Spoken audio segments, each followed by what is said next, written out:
Протяженность 5 километров, ширина более 10 метров, 2 слоя асфальта. Такое покрытие, по словам дорожников, способно выдержать нагрузку более 60 тонн, а значит прослужит без ремонта не менее 10 лет. Реконструкция этой трассы нуждалась еще с давних пор. Асфальт на глазах разрушался с каждым днем, а загруженность тем временем наоборот возрастала. Трассу включили в нацпроект «Безопасные и качественные автомобильные дороги». Здесь работы производились примерно лет 15 тому назад. Проезжая часть, она не соответствовала нормативным требованиям. И вот этот участок, мы его вывели вот на тот перекресток, чтобы жители, наверное, в курсе дела. Мы перед этим завершили работы по дороге трасса Кавказ-Карбулак, Средние Ачилки-Гербикюрт, вышли на перекресток. И вот сейчас эта дорога, мы завершаем работу, в принципе, уже завершили. Она как раз стыкуется на тот перекресток. Теперь дорога Назрань-Малгобек, Нижний Клурб-Терек отвечает всем нормативным требованиям. За 2 месяца здесь проведен большой фронт работ. Выполнено фрезерование старого покрытия, проведено устройство дорожной одежды и укладка двухслойного асфальтобетонного покрытия. Также создано устройство примыканий и пересечений. Асфальт мы уложили 2 слоя.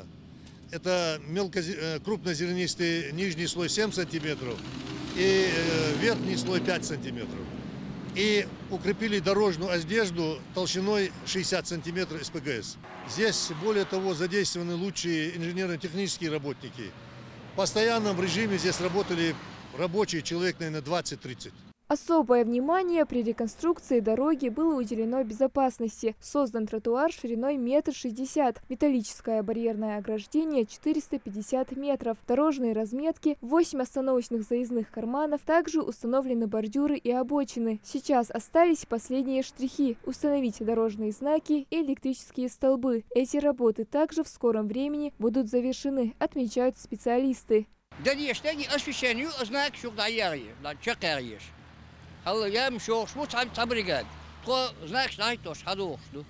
Никаких сложностей не бывает у нас.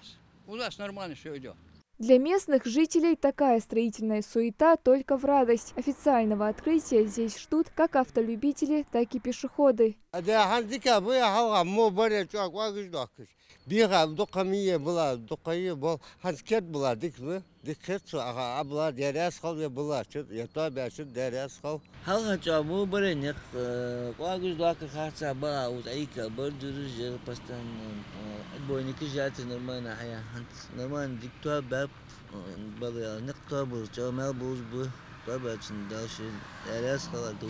Сдать объект планируется уже в скором времени. Отмечу, что национальный проект «Безопасные и качественные дороги» инициирован президентом страны Владимиром Путиным. В рамках реализации проекта новое асфальтовое полотно появится на 16 дорожных объектах региона. Малика Измайлова, Хамзат Халухоев, Магаз 24.